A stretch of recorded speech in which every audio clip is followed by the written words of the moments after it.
Good morning students. Progressive mathematics classes Jahanabad में आपका स्वागत है।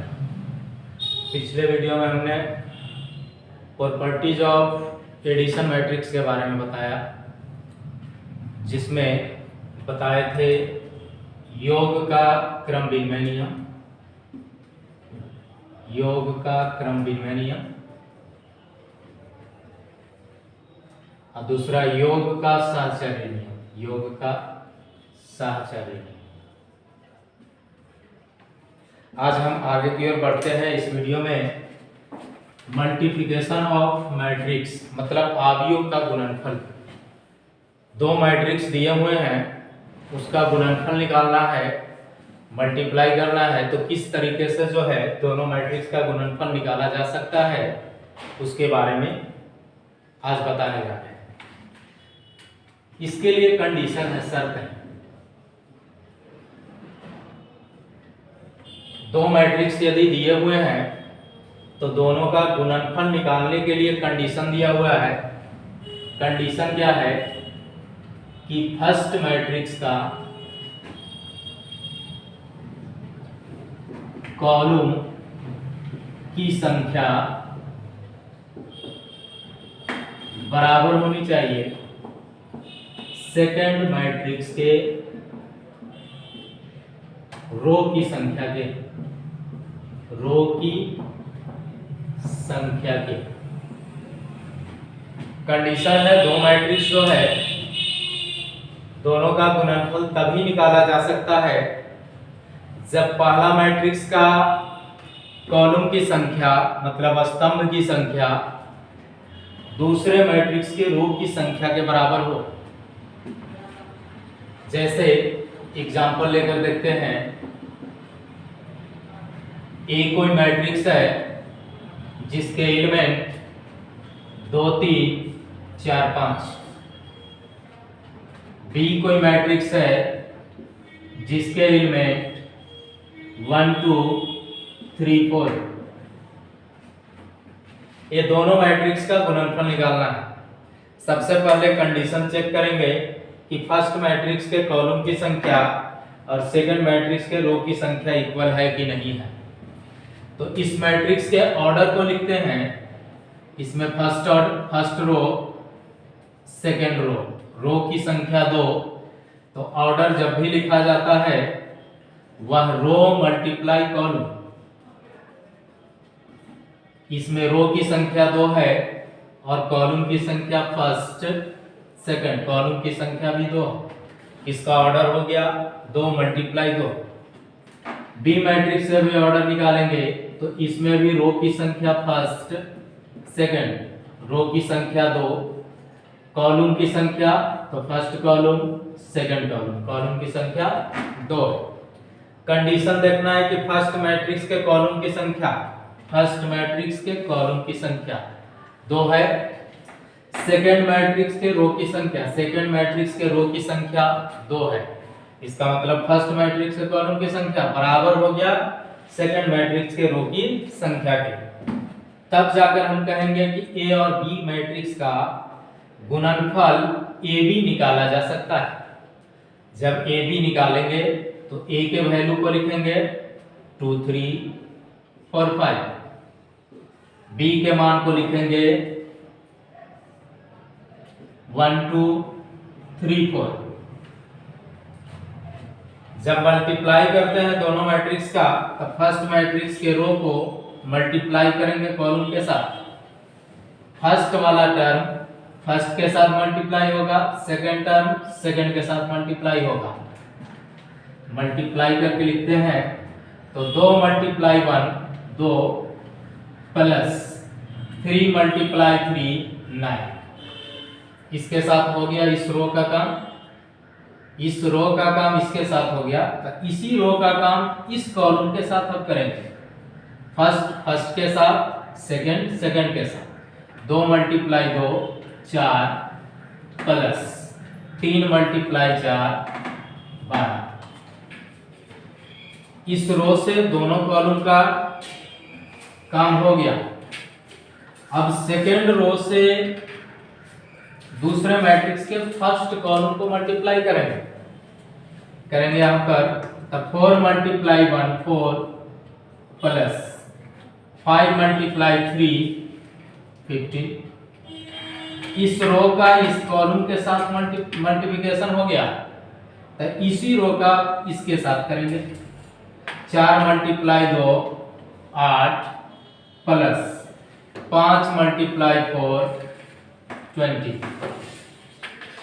अब इसी को ऐड करके लिख देंगे, तो लिखेंगे 9 प्लस 2 11, 12 प्लस 4 16, 15 प्लस 4 19, 20 प्लस 8 28। ये आपका ए बी का वैल्यू है।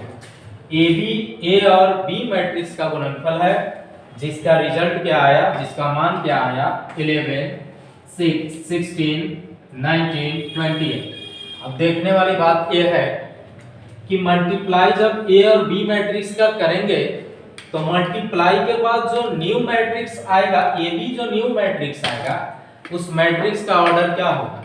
तो ऑर्डर के लिए यहां ध्यान देंगे, इसका जो ऑर्डर था 2 मल्टीप्लाई 2, कॉलम और रो मिल गया था। उसके अलावे जो टर्म बचे, यहां पर बचा 2 रो और यहां पर बचा 2 कॉलम, यानी कि 2 रो और 2 कॉलम, इतना ऑर्डर का मैट्रिक्स आपको बनेगा। तब फिर से थोड़ा सा ध्यान दे लीजिए कि ए और बी मैट्रिक्स जो है का गुणनफल तभी निकाला जा सकता है जब ए मैट्रिक्स के कॉलम की संख्या बी मैट्रिक्स के रो की संख्या के बराबर हो। तो ए मैट्रिक्स में कॉलम की संख्या 2 थी, बी मैट्रिक्स में रो की संख्या 2 था, दोनों इक्वल था, इसलिए ए बी का मान निकलेगा। अगर इक्वल नहीं रहता, मान लेते हैं यहाँ रो कॉलम की संख्या 2 था, रो की संख्या 3 हो जाती, तो उस कंडीशन में ए बी नहीं निकाला जा सकता, क्योंकि कंडीशन आपका कह रहा है कि ए बी तभी एग्जिस्ट करेगा, ए बी तभी निकाला जा सकता है जब फर्स्ट मैट्रिक्स के कॉलम की संख्या और सेकंड मैट्रिक्स के रो की संख्या क्या हो, बराबर हो। चलिए एक और एग्जांपल देखिए मल्टीप्लिकेशन निकालने का। ए बराबर दिया हुआ है, ए मैट्रिक्स बराबर 1 2 3, बी मैट्रिक्स का मान दिया हुआ है 2 3 4। सबसे पहले ए मैट्रिक्स के ऑर्डर को लिखते हैं, तो इसमें रो की संख्या first row, second row, third row, रो की संख्या 3 और कॉलम की संख्या 1, तो इसका ऑर्डर हो गया 3 × 1।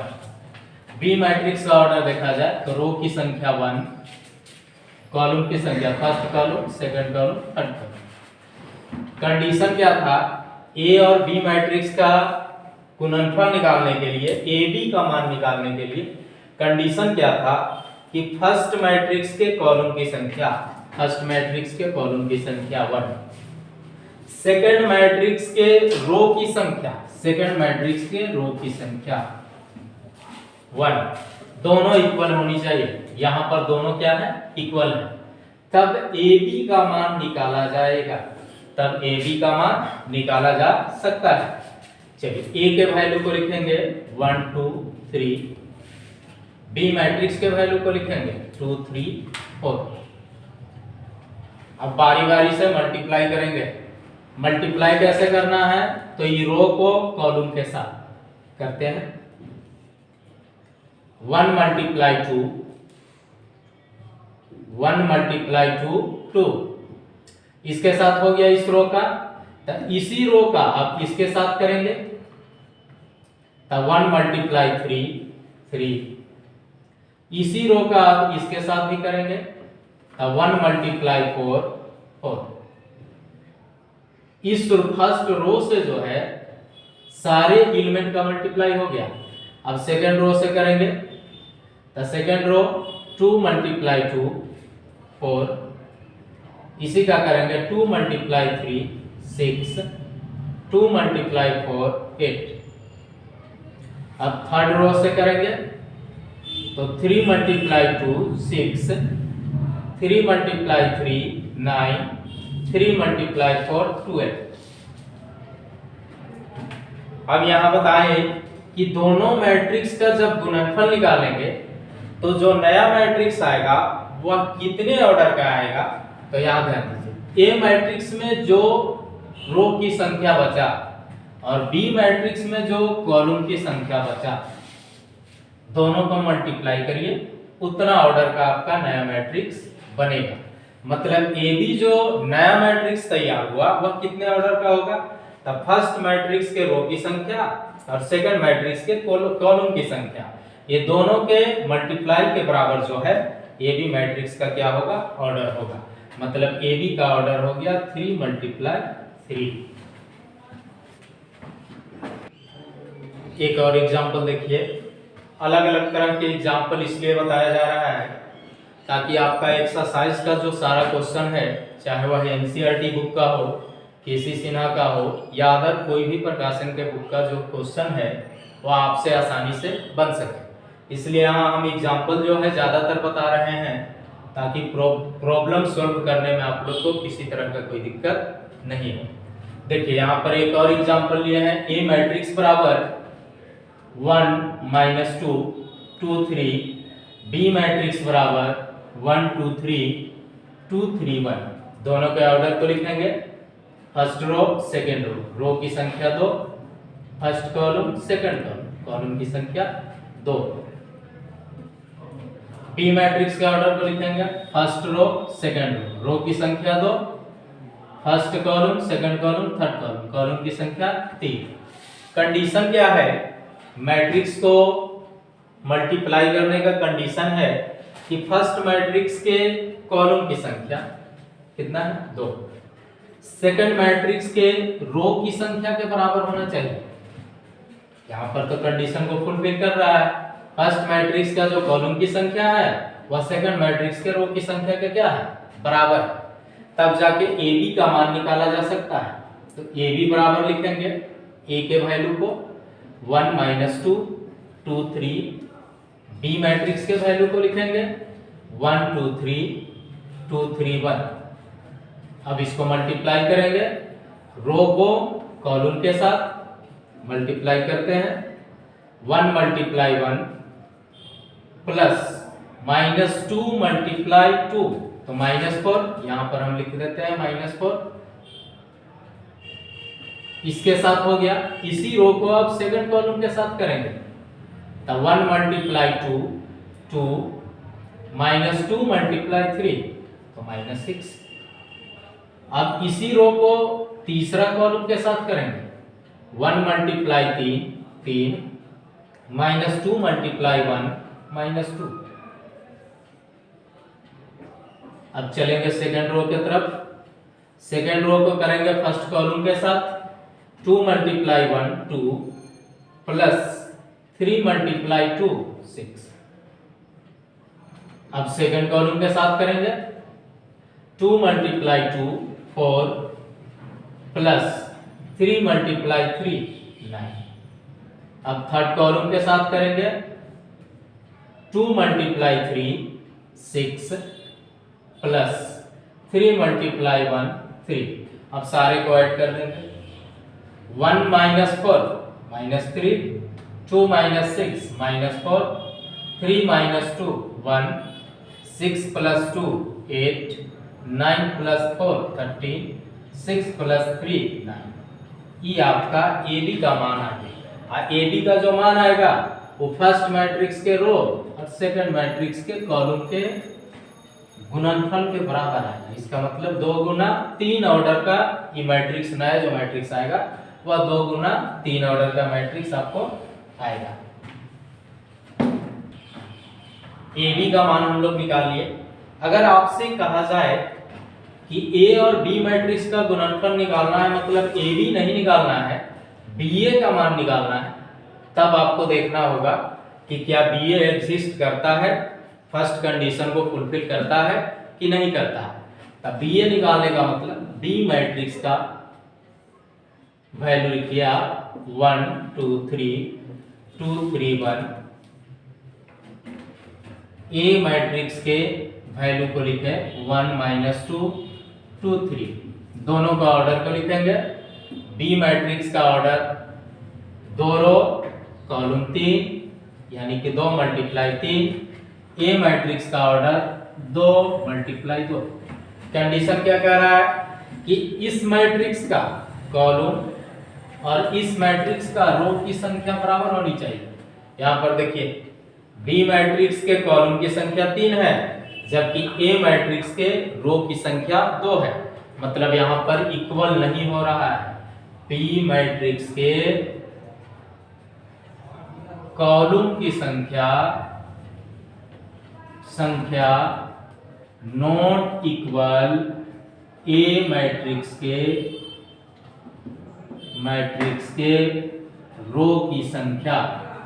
और जब इक्वल नहीं होगा तो उस कंडीशन में बी का मान नहीं निकाला जा सकता है। तो इस चीज को आपको ध्यान में रखना है कि ए बी का मान निकाला जा सकता है, तो ई कोई जरूरी नहीं है कि बी ए का मान भी निकाला ही जा सकता है। किसी कंडीशन में आपको नहीं भी निकाला जा सकता है, किसी कंडीशन में निकाला भी जा सकता है। जैसे मान लिया जाए कि ई आपको एक कॉलम की संख्या को हम कम करते हैं, तो यहाँ ऑर्डर हो जाएगा 2 मल्टीप्लाई 2 का। इस कंडीशन में अब बी ए निकालने कहा जाए तो देखिए फर्स्ट के कॉलम की संख्या और सेकंड के रो की संख्या इक्वल हो गया, तो इस कंडीशन में बी ए निकाला जा सकता है। ए बी का देखना है तो इसके कॉलम की संख्या और इसके रो की संख्या बराबर है। इसका मतलब ए बी का मान भी क्या होगा, निकाला जा सकता है। तो किसी मैट्रिक्स में ए बी और बी ए दोनों एग्जिस्ट करता है, जबकि किसी मैट्रिक्स में ए बी का मान निकलेगा तो बी ए का मान नहीं निकाला जा सकता है। ऐसा इसलिए क्योंकि कॉलम की संख्या और रो की संख्या इक्वल नहीं होगी। फर्स्ट मैट्रिक्स के कॉलम की संख्या सेकंड मैट्रिक्स के रो की संख्या के बराबर नहीं होगा, तो उस कंडीशन में मल्टीप्लिकेशन जो है निकाला नहीं जा सकता है, दोनों मैट्रिक्स का गुणनफल निकाला नहीं जा सकता है। चलिए मल्टीप्लिकेशन में ही हम आगे की ओर बढ़ते हैं। एनसीईआरटी बुक का एक क्वेश्चन है, ए मैट्रिक्स बराबर 5 - 1 6 7, बी मैट्रिक्स बराबर 2 1 3 4, और कहा जा रहा है कि सिद्ध करें कि ए बी जो होगा बी ए के बराबर नहीं होगा, यानी कि A B not equal B ए। यहाँ पर सबसे पहले ए बी निकालेंगे, तो ए बी निकालने के पहले दोनों का ऑर्डर लिख लीजिए। ए मैट्रिक्स का ऑर्डर 2 मल्टीप्लाई 2, बी मैट्रिक्स का भी order 2 multiply 2। Condition first matrix के कॉलम की संख्या सेकंड मैट्रिक्स के रो की संख्या बराबर होनी चाहिए। यहाँ पर बराबर है, इसका मतलब ए बी का मान निकलेगा। तो ए बी बराबर ए मैट्रिक्स के वैल्यू को लिखेंगे 5 - 1 6 7, बी मैट्रिक्स के वैल्यू को लिखेंगे 2 1 3 4। ए बी आपका एलएचएस है, एलएचएस लिख देते हैं। अब मल्टीप्लाई करेंगे, रो को मल्टीप्लाई करेंगे कॉलम के साथ। चलिए करिए, 5 × 2 10 प्लस -1 × 3, तो -3 प्लस माइनस यहाँ माइनस हो जाएगा -3। अब इसी रो को सेकंड कॉलम के साथ करेंगे, 5 × 1 5 प्लस -1 × 4, तो -4, यहाँ पर -4 हो जाएगा। अब सेकेंड रो को करेंगे, सेकेंड रो को फर्स्ट कॉलम के साथ, तो 6 × 2 12, 7 × 3 प्लस 21। सेकेंड कॉलम के साथ करेंगे तो 6 × 1 6 प्लस 7 × 4 28।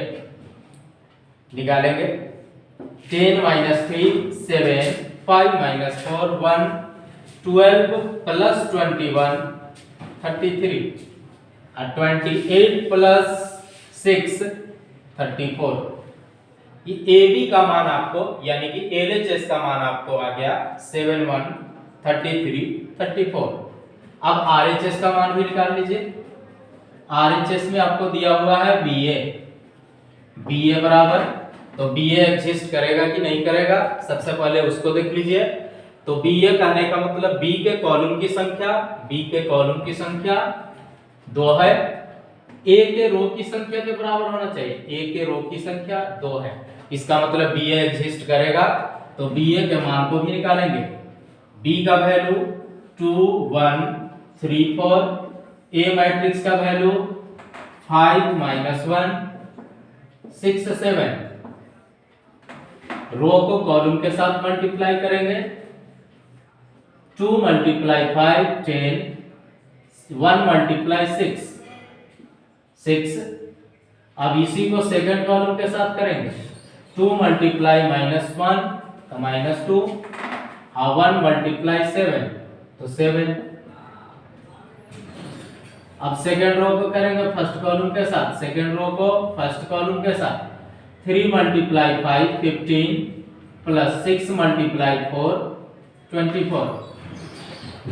अब सेकंड रो को सेकंड कॉलम के साथ करेंगे, तो 3 × -1 तो -3, अब प्लस 4 × 7 तो 28। 10 + 6 16, 7 - 2 5, 15 + 24 39, 28 - 3 25। अब दोनों के मान को देखेंगे, क्या एलएचएस का जो वैल्यू आया वही वैल्यू आरएचएस का आया है। तो एलएचएस का मान देखिए 71 33 34, जबकि आरएचएस का मान आया 16 5 39 25। इसका मतलब एलएचएस और आरएचएस का मान क्या है, बराबर नहीं है। एलएचएस नॉट इक्वल आरएचएस, इसका मतलब हुआ कि AB का मान जो है वह नॉट इक्वल है BA का मान। तो यहां से एक चीज और आपको निकला कि ये कोई जरूरी नहीं है कि AB का जो मान आए वही मान BA का भी आ जाए, यानी कि A × B करें तो उसका जो वैल्यू आएगा और B × A जो करे उसका जो वैल्यू आएगा वह इक्वल नहीं भी हो सकता है।